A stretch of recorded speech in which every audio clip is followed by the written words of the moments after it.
In the northeastern corner of South America, where the continent's vast interior meets the warm, rhythmic pulse of the Caribbean, lies a nation of profound and quiet contrasts.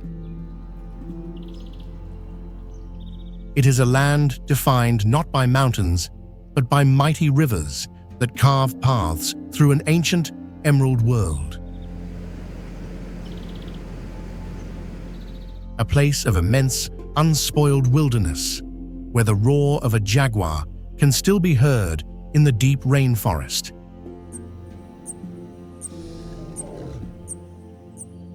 And a culture shaped by a history as rich and complex as the fertile soil of its coast. This is Guyana. From the air, it reveals itself not as a single landscape, but as a mosaic of distinct worlds. A low green coastline, a fragile strip of civilization wrested from the sea, fringed with mangroves and protected from the Atlantic by a long, man-made seawall.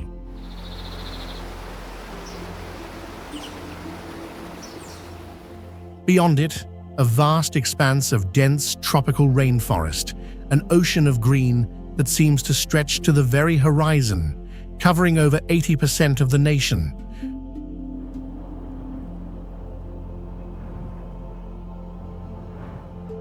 Broken only by the silver and brown ribbons of its three great rivers, the Essequibo, the Demerara, and the Burbits.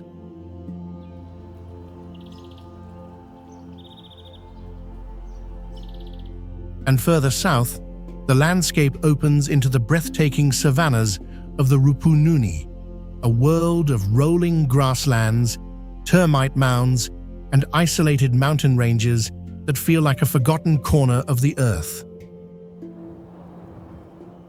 This is a land of immense space and a small population, a nation whose heart beats not in sprawling cities, but in the close-knit communities along its coast and the small, resilient villages scattered throughout its wild and beautiful interior.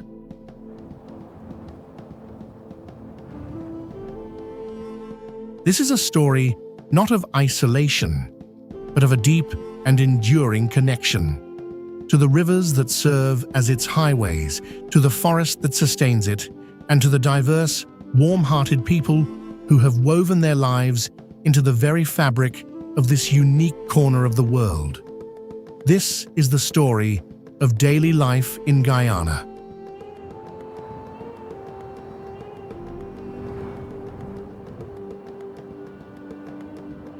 Life in Guyana is governed by a rhythm that is deeply attuned to the natural world.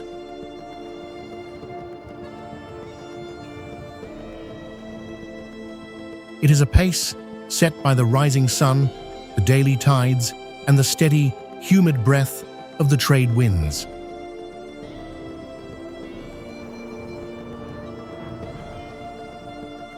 The day begins early, with the first light of dawn.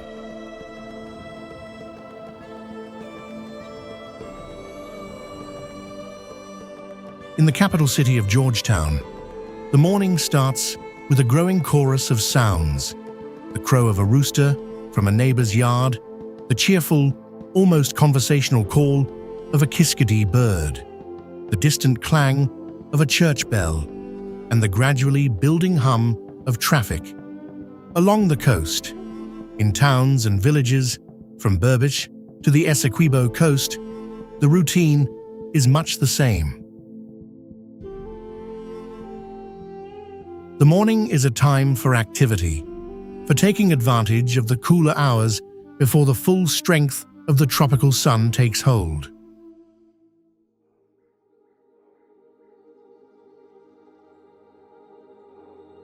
The local market is the vibrant, beating heart of every community. It is the first stop for many, a place to buy fresh vegetables, fruits, and fish for the day's meals. Here, the air is thick with the scent of fresh herbs, ripe mangoes, and the salty tang of the sea. The sounds are a lively mix of commerce and conversation, the rhythmic chop of a vendor's cutlass trimming a coconut, the good-natured haggling between shoppers and sellers, and the constant friendly exchange of greetings and local news. These markets are more than just places of business. They are the social centers of the community, where relationships are as important as transactions. Shopkeepers know their customers by name, asking after their families as they weigh out a pound of rice or select the best plantains. Life is lived at a human scale, built on familiarity and trust.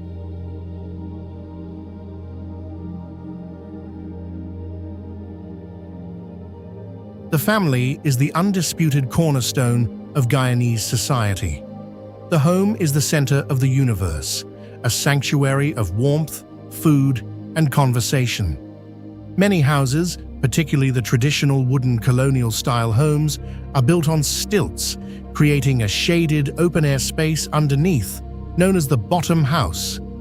This is a vital social hub, a place to hang a hammock, repair a fishing net, park a car, or simply sit and hang out with neighbors, escaping the midday heat.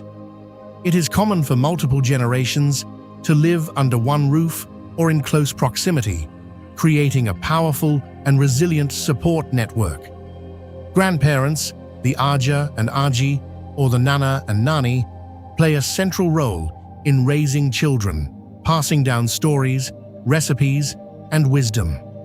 This inherent closeness fosters a powerful sense of community that extends beyond the family to the entire neighborhood. Doors are often left open, and children play freely in the yards and quiet streets, looked after by a collective of watchful eyes. There is a deep-seated culture of sharing, a cup of sugar for a neighbor, a plate of food from the evening meal, or help with a small repair. This spirit of mutual support, of looking out for one another, is not just an ideal. It is a practical, daily reality, a fundamental principle that holds the social fabric together.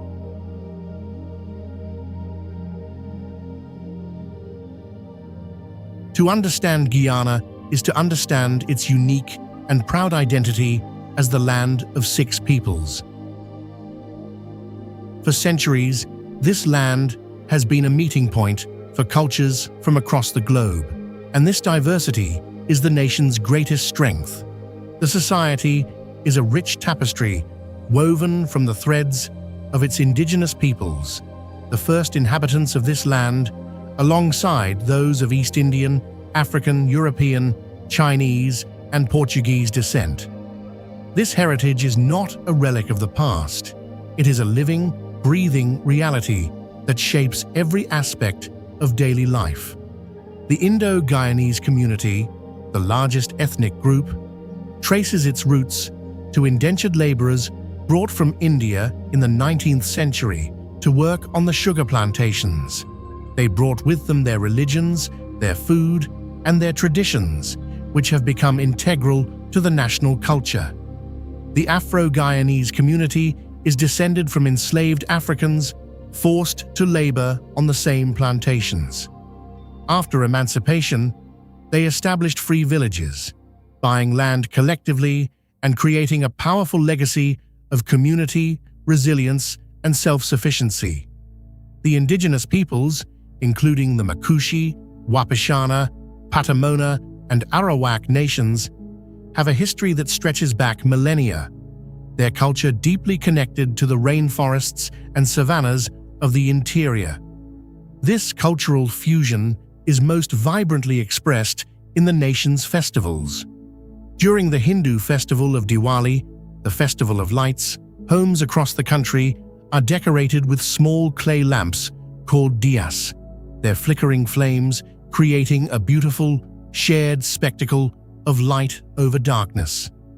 The Christian celebration of Christmas is a time for family, special foods like pepper pot and black cake, and the unique tradition of masquerade bands dancing through the streets.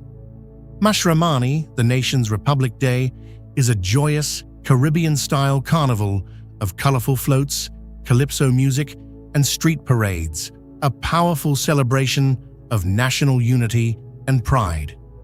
And the Muslim festival of Eid is observed with prayers and the sharing of food with family and community. These traditions are not celebrated in isolation. They are shared by all, a testament to the remarkable harmony and mutual respect that defines the Guyanese spirit. This blend is also heard in the language. While English is the official language, the true mother tongue of the nation is Guyanese Creole, a rich, expressive, and poetic language that is the soundtrack of daily life. It is in the stories told by a grandmother, in the lively banter of the marketplace, and in the lyrics of its folk songs. There is an immense and quiet pride in this unique cultural identity. It is a pride born of a shared history, a collective experience that has forged a people who are resilient, adaptable, and deeply connected to one another.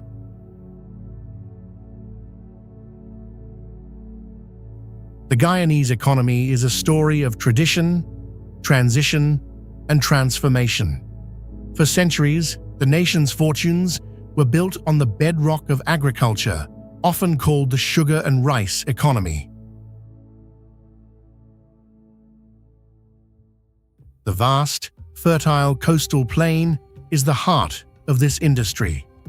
Sugarcane fields stretch for miles, a legacy of the colonial era, while the rice paddies, particularly in the Berbers region, produce a staple food for the nation and a key export.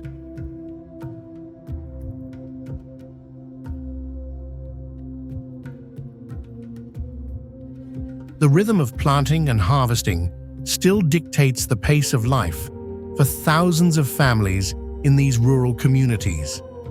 Along the coast and up the rivers, fishing remains a vital way of life, with small boats heading out at dawn to bring back the day's catch for local markets.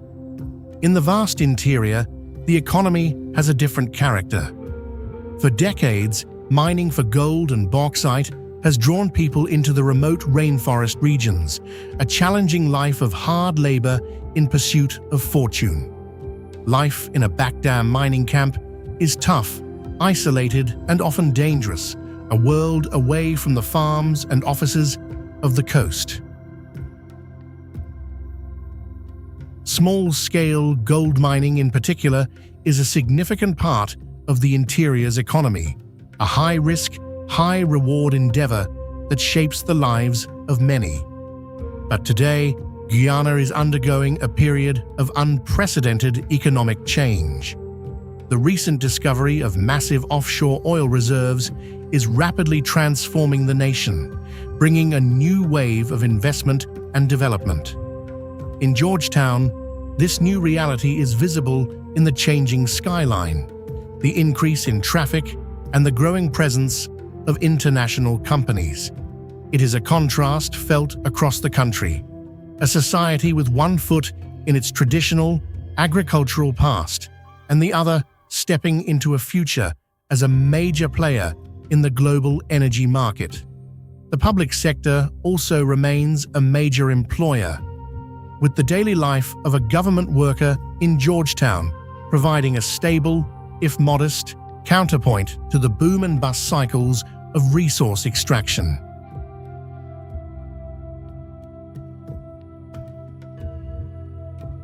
In Guyana, food is the centerpiece of family life, the language of hospitality, and a direct, flavorful expression of its multicultural heritage.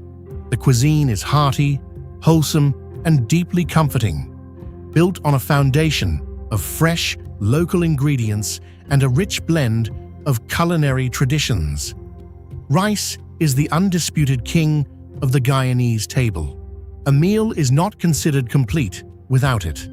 One of the most beloved national dishes is cook-up rice, a savory one-pot meal where rice is simmered in coconut milk with beans, herbs, and a choice of meat or fish. It is a versatile, satisfying dish, a staple of the weekly menu in almost every home. The influence of the Indo-Guyanese community is central to the cuisine, most famously in the form of curry and roti.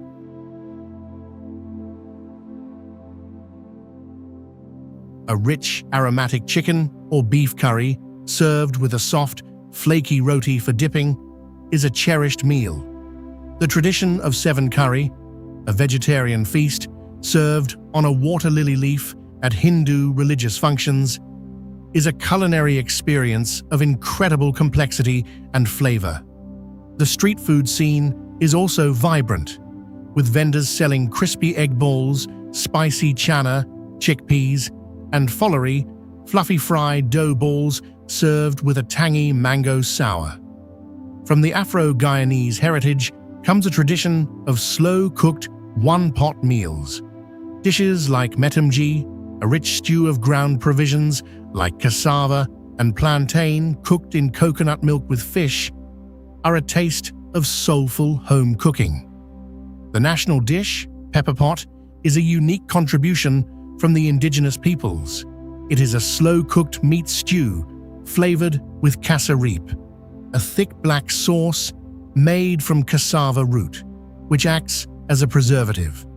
A pot of pepper pot can be kept on the stove for days, reheated and added to, becoming richer with each passing day. It is the essential dish of Christmas morning, eaten with thick slices of homemade bread. The home is the heart of the culinary culture. Many families maintain a backyard garden, growing their own peppers, greens, and fruits. Recipes are passed down through generations, taught not from books, but by watching and doing. A shared family meal featuring ingredients that were grown in the backyard garden or bought fresh from the market that morning remains the truest and most authentic taste of the nation.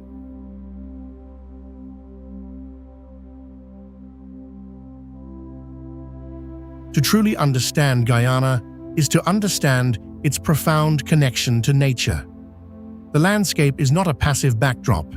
It is an active, powerful force that shapes every aspect of daily life. More than 80% of the country is covered by the Amazon rainforest, a vast, green wilderness that is one of the most pristine and biodiverse on the planet. This is a world of ancient trees, hidden waterfalls, and an incredible array of wildlife, from the elusive jaguar and the giant river otter to the majestic harpy eagle and the brilliantly colored macaw. Life in the indigenous communities of the interior is deeply intertwined with the forest and the rivers. For the Makushi, Wapishana, and other nations of the Rupununi and the rainforest regions, the environment is their pharmacy, their supermarket, and their spiritual home. Traditional knowledge of plants for medicine, of hunting and fishing techniques, and of sustainable farming practices has been passed down for countless generations. Life moves to a different rhythm here, one that is dictated by the seasons, the flow of the river, and the needs of the community. The rivers are the highways of the interior, the lifelines that connect remote villages to the coast. For many Guyanese, the river is a constant presence in their lives, a source of food, a means of transport, and a place for recreation. The experience of traveling by boat on the Essequibo or Demerara rivers, watching the dense green walls of the rainforest slide by, is to understand the immense scale and wild beauty of the country. This deep, daily connection to the natural world fosters a quiet respect for the environment, an understanding that the well-being of the people is inseparable from the health of the land.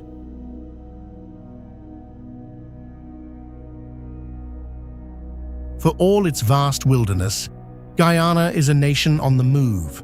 A network of roads, primarily along the coast, connects the main population centers. The most common way to travel is by minibus, a quintessential Guyanese experience. These buses are the workhorses of the public transport system, often brightly decorated and always filled with the sound of music. A journey in a minibus is a communal affair, a shared ride with neighbors, commuters, and school children, a rolling snapshot of daily life. To cross the great rivers, ferries and smaller river taxis, known locally as speedboats, are essential. The daily commute for many involves a boat trip, a constant and beautiful reminder of the geography that defines the nation. Traveling into the interior is a different challenge altogether. Roads can be rough and impassable in the rainy season, turning a journey of a few hundred kilometers into a multi-day ordeal. For the most remote communities, small aircraft are the only reliable link to the outside world. This blend of the modern and the traditional is a defining characteristic of Guyanese life. It is entirely possible to live in a village where life is dictated by the river, yet still have access to a smartphone and a satellite television. The internet and mobile technology are steadily reaching even the more remote parts of the country, connecting communities and creating new opportunities, changing how people communicate, do business, and see the world. It is a society that holds on to its traditions while slowly but surely embracing the tools of the 21st century, creating a unique balance between the old ways and the new.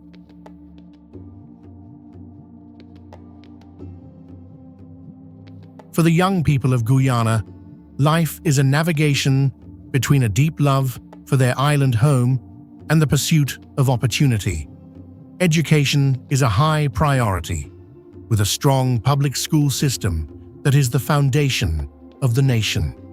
The University of Guyana in Georgetown is the country's premier institution of higher learning, a center for academic and cultural life. For many young people from rural areas, the journey to Georgetown for university or for work is a modern rite of passage. Upon graduation, they face a familiar choice.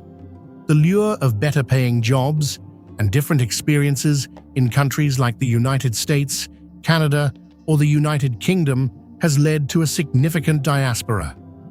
Nearly every Guyanese family has relatives living abroad. This migration creates a powerful, constant connection between Guyana and the wider world, a steady flow of remittances, ideas, and culture. The tradition of barreling, where relatives abroad pack and ship large barrels filled with food, clothes, and household goods, is a tangible link that sustains families back home.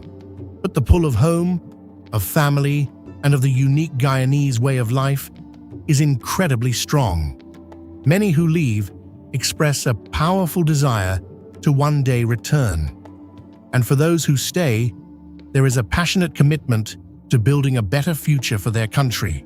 They are the entrepreneurs, the teachers, the artists, and the community leaders who are driving the nation forward, balancing a deep respect for tradition with a hopeful vision for the future.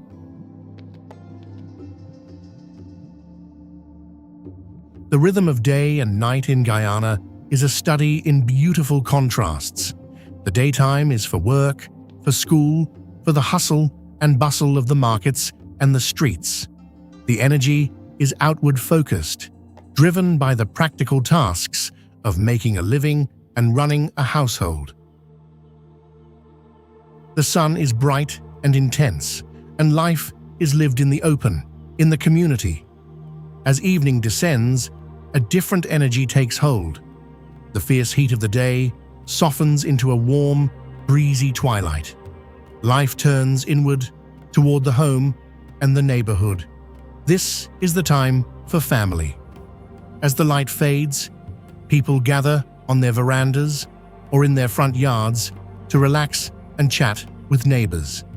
The sounds of the day are replaced by the chirping of crickets, the murmur of conversation, and the sound of music drifting from a nearby home. The evening meal is the anchor of the day, a time for the family to come together, to share food and stories. The local rum shop becomes a social hub for many, a place to play dominoes and discuss the day's events. The quiet nights are a time for rest, for connection, and for recharging the spirit, ready for the new day.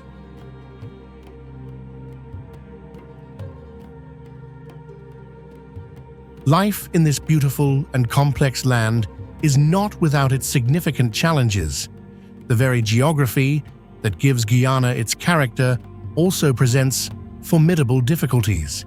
The low-lying coastal plain, where the majority of the population lives, is vulnerable to flooding, a constant battle against the sea and the heavy seasonal rains. The intricate system of sea walls and cocas, or sluice gates, requires constant maintenance.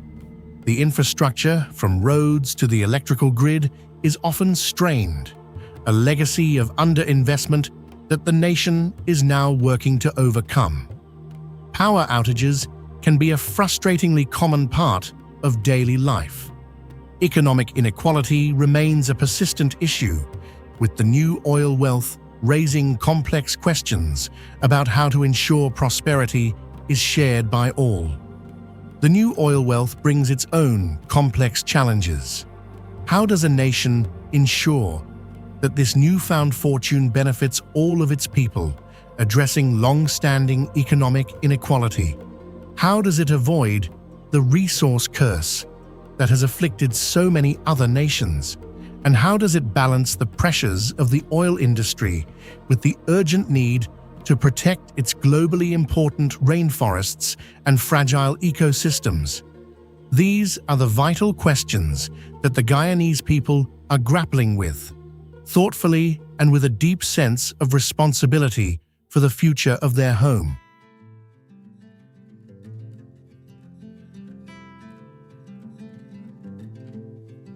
So, why do people choose to stay? In a world that offers endless possibilities, what is the powerful force that anchors people to this land of rivers and rainforest? The answers are found not in grand monuments, but in the simple, profound truths of daily life. They stay for the unbreakable bonds of family, for the comfort of belonging to a community where they are known, valued, and supported. They stay for the peace, for the quiet rhythm of life that allows for a deeper connection to oneself and to the natural world.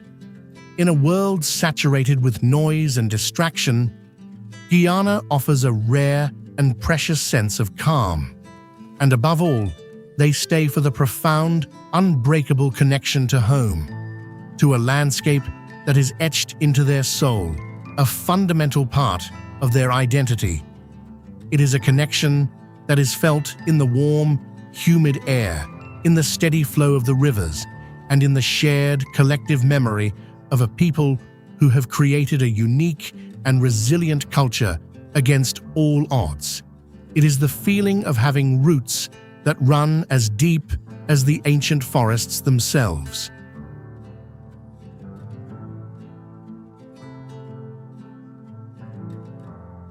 Guyana exists in a beautiful and constantly evolving balance between its Caribbean spirit and its South American geography, between its cherished traditions and a future of rapid change, between the untamed wildness of its interior and the profound warmth of its communities. It is a place shaped by the river, by the forest, and by a quiet, enduring strength that resides in its people. Here, life is measured not by its ease, but by its depth. It is found in the warmth of a shared meal, in the joy of a shared story, and in the simple, profound beauty of the everyday. It is a living testament to the idea that in a world of constant, relentless change, there is a deep and lasting power in a life that is grounded in community, in culture, and in the quiet, timeless rhythm of the land.